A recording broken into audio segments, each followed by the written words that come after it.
What's up, everybody? Welcome back to the Sonic the Hedgehog Retrospective. As we prepare for the release of Sonic Mania, we are now starting the sequel to the smash hit Sonic the Hedgehog with Sonic the Hedgehog 2. And already off the bat, you see the first main change. You got Sonic, and you got this little orange fella with the two tails. Who is he? He's actually Tails, by some regard, people who know him. But his full name is actually Miles Tails per Hour. I know, it's very cringy, kind of cliche, almost kind of just like, really? That's what they picked? They should have just called him Tails. That just works. You don't need to Miles Tails per Hour. He doesn't even go as fast as Sonic. Why does he need miles per hour? Anyway, so yeah, Sonic 2, man. This was like right around the period the big war between Sega and Nintendo was raging on. Kids didn't know who they liked better. They didn't know if they liked the blue blur or if they liked the the man named Mario. It was an interesting time, especially for kids, because this was during the heightened points of their popularity in the early 90s. Sonic was getting his own cartoon shows, like The Adventures of Sonic the Hedgehog, and then Sonic Sat AM, which is still, to this day, one of my absolute favorite animated Sonic shows. It's like, still good. That theme song, man. You know which one I'm talking about. I'm not going to sing it, because I'm terrible at singing, and I don't want to get hit by a copyright thing, because I'm too good at the singing. But it was just, that show just, oh. And that show actually helped introduce the world of the Sonic comic books that were actually published by Archie Comics. And that comic book series went on for a long time with Archie Comics. I think because I used to get the comics like way back in the day, and they would just, like, some of the stories in them were pretty good, man. Like, I remember a few of them, like, I think one of my absolute favorite ones was the Sonic number 25, Sonic comic issue number 25, because it was pretty much a tale for tale, like, picture by picture retelling of Sonic CD, where he was racing against Metal Sonic, and, like, the cover looked really cool. It was silver. It had a huge number 25 on it. It had Sonic on the cover and Metal Sonic. It was really, really cool. And man, it's just like, those comics were great. And the covers of those comics were so cool. I remember, like, one of the original, like, cover artists for the comics. He went by the name Spaz Harvo, I think. I don't know if he still did the covers for the comics later on in the years, because I think I stopped reading the comics probably around, I think, right before issue 80. I think that's right when I stopped reading the comics. Because at the time, my friend, my good buddy, actually, the one who actually introduced me into Sonic, he is the one who actually got me the Sonic comics, because for my birthday one year, he had gotten me a subscription to Sonic Comics, for my birthday. That way I could get them every month when they would come out, and that's how I got my Sonic daily dose of comics in the mail, was through that. And it was a really cool, thoughtful gift, man. It's just one of those things. It's like, sometimes you just make some really cool friends, and they helped introduce you to a world that just, like, it's awesome. It's the best. I really should try to get the next emerald. Let's try to get 2 emeralds in one episode. Let's just try. But more or less, Sonic 2, man. This was right around the time where they were just like, blast processing, and like, this was the whole, like, Sega does what Nintendo. And they're just everything, like, their key, like, marquee through this entire thing was just like, Sonic's the old man. Sonic's the cool, hip character that runs really fast. And, you know, and his games are different. His games are faster, better, and more fun than Mario's. It's like, if you ever wanted a character and a reason to own a Sega Genesis, this was it. This was going to help you realize why they were better than Nintendo. And it's just... the commercials, man. The commercials were really, like, the big selling point for a lot of people when they saw these commercials for these consoles. There's this, like, do you want, like... because the way Sega made it look, they made it seem like the Super NES was, like, it was a console for children. That was their, like, go-to thing. Like, this was a kid's console. There was no grown-up stuff for people who owned it as SNES. Because, like, with Sega, they had Sonic, they had, like, all the cool sports games, they had the more violent games like Splatterhouse and stuff like that. But it's just like, it was one of those things, man. You had to choose a side. It was like the Marvel versus DC. God, crap! I'm down. I need 5 rings. 5 rings. Come on, baby. Come on, baby. Yes. Anyway, but yeah, it was like the Marvel DC thing. It's like you were either Team Marvel, Team DC. You were either Team Nintendo or Team Sega. There was no middle ground, unless you were lucky enough. Unless you were lucky enough to be in that middle ground. But yeah, it's just it was shocking to me just how loyal some people were to the console of their choice when I was a kid. It's just like, because I knew kids when I went to school. There were kids that were only playing on the Super Nintendo, and then there were kids that were only playing on the Genesis, and they would physically hate each other because of that. They would just, like, it was like you would be with, like, your group of friends, and they would be talking about, like, cool things that they did in, like, Super Mario World or whatever. And then you'd have, like, the other kids coming up to you and was like, Super Mario World stinks. That game's stupid. Sonic's way better than Mario. And then it's just like, no, it's not. You're dumb. And it's just all that stuff. And again, this is before we had, like, internet trolls and everything like that. That's how they would troll each other. They would just tell them, hey, get up in their little kid face and say, the game you like is stupid. You don't deserve to have that game. That game's not good. And then they're just like, haha, you're a doo-doo head. And and then, like, no joke, fights would break out. Like, kids would actually get into fights because of that. And it was crazy, man. And to think, like, when you were a kid, especially if you grew up around that time, and then you get to now, in the year 2017, you see Sonic on Nintendo consoles.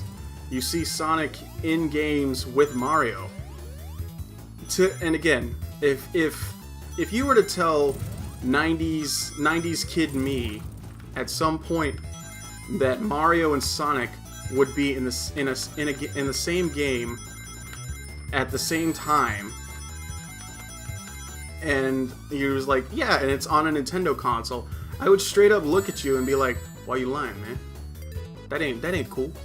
Why you gotta sit there and lie to me? I'm a child. I have hopes and dreams. I have ambitions. And you're just gonna sit there and tell me that Sonic and Mario are gonna be in a video game together? I should slap you silly. I should slap you silly and take your snack pack. That was my mindset when I was a kid.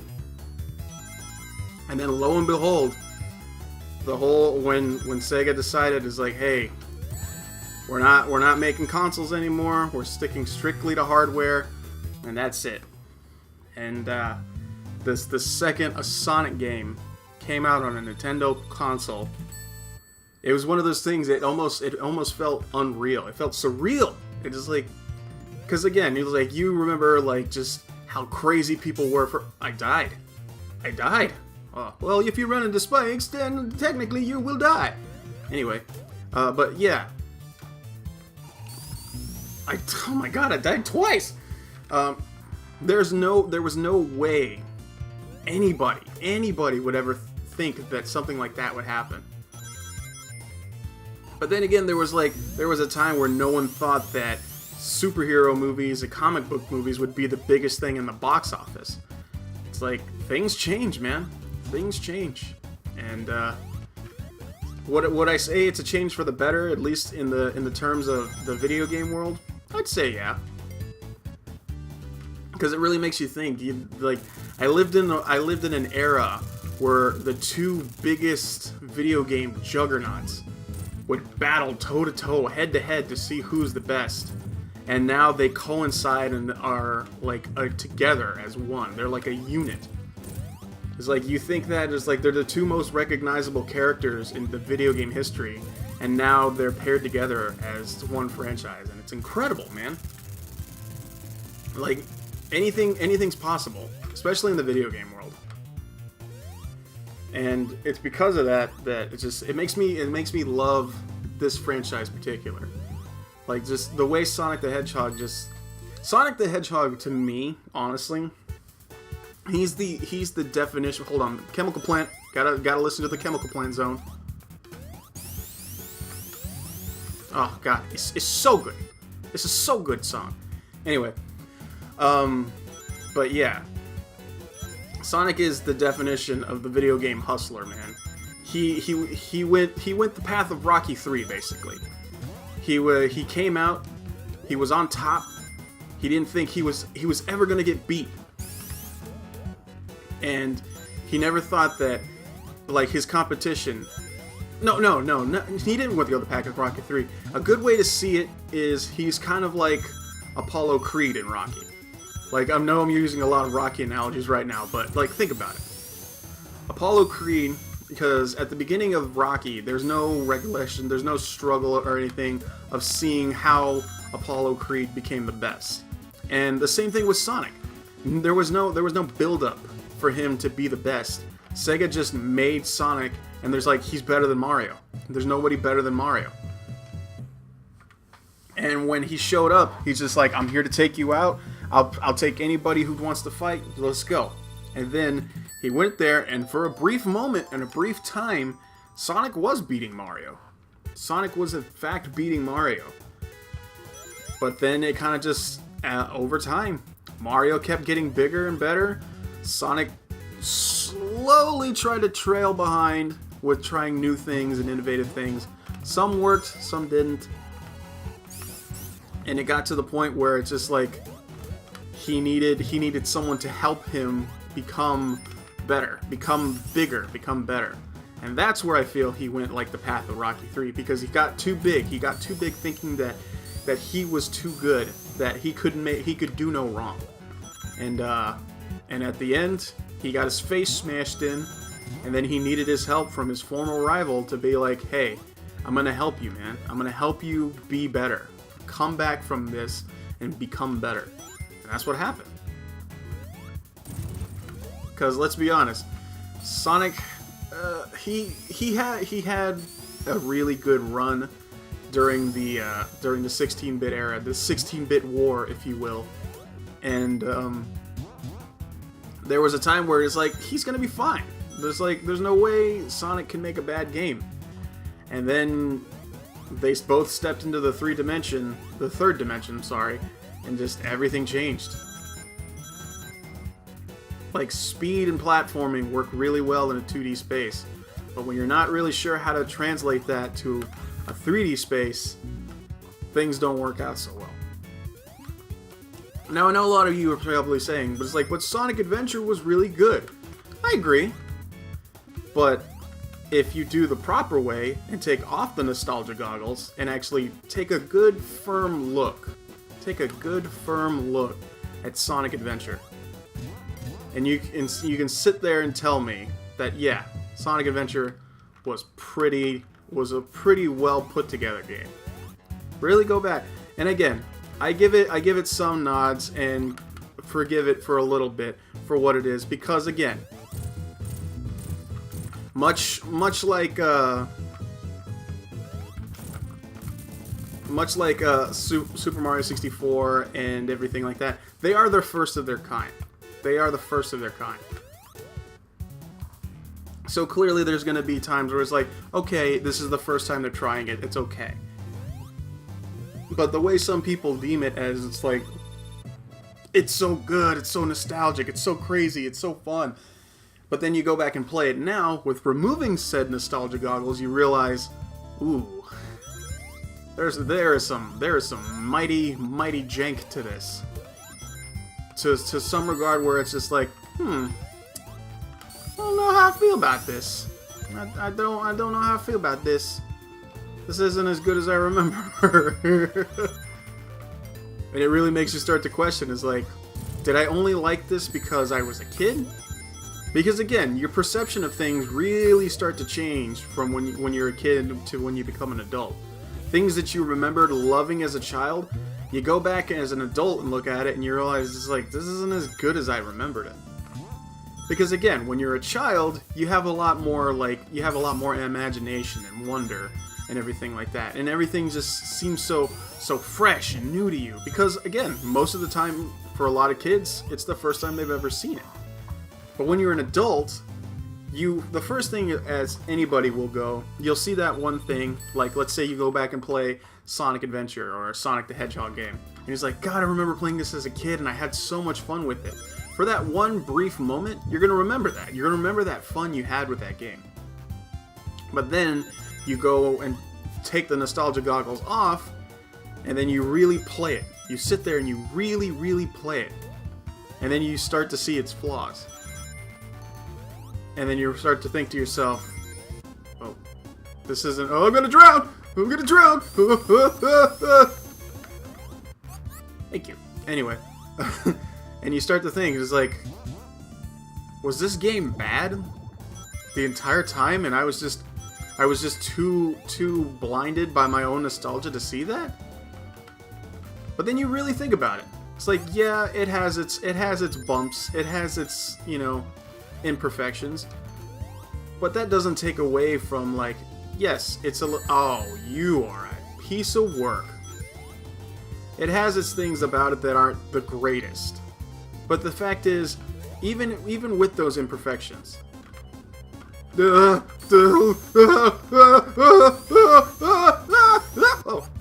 okay. Even with those imperfections, it makes you realize, yes, this game has its flaws, but is it still fun? Like, can you take the nostalgia goggles off and then look at it and you're like, yeah, this game does have its little points where it's just not that great, but I still like it. It's still fun to me. It's still an enjoyable experience. I feel if it has that, then I feel that the game itself is good. I will say that with complete and utter honesty. Like, if a game has that, it's like, if you could take the nostalgia goggles off and play the game and just enjoy it, even with said nostalgia goggles off, but you can still enjoy it, then, you know what? Despite what flaws people may say or anything like that, the game's still fun, and you can still enjoy it. And that's really what I think makes a classic. That's what makes it fun, And that's another reason why I feel like so many people are so, like, immediately attached to Sonic Mania. Because they're looking at this, and the first thing that people think is like, God, this just reminds me of the old Genesis days. Or like the animated intro from Sonic CD. It's just like, I can't wait to play this game. I'm so excited to play it because it's reminding me of all those good times. And I think if you look at it that way, and I think if you really, really just take a gander at it and just take that for what it is, even if a game has flaws, even if a game has its own little, like, poopy versions of it, if it still does that, even after all that crap that you had to deal with the bad versions of it, then you know what? I say those franchises are okay. That franchise is perfectly fine. Even with its flaws, it still shines. Because I know a lot of people say it's like, it doesn't matter how many times you polish a turd, it's still a turd. Well, sometimes, you know what? There's a diamond underneath that turd. And when you wipe off that turd, you still got that diamond. And that's the most important thing. So that's what I feel is great about the Sonic franchise. Like, let's be honest. They had a nice, bright, shiny gem. They just kind of got a little lost along the way and got a little duty on it. And because they got a little duty on it, there were some people were thinking is like, well, it's covered in duty and it's only going to be only covered in duty. It's not going to have anything else on it that's going to make it any better. But somebody took the time, took the effort to be like, you know what? I want to know what's down under all this. And they actually took the time to remove all the duty. And because they removed all the duty, we're getting something like Sonic Mania coming out. It's because it was out of love and because they were tired of seeing all that duty. And to me, I think that's the best possible way to do something. That's the best possible way to just be like, you know what? Good job, fans. Good job, Sega. And just good job, Sonic.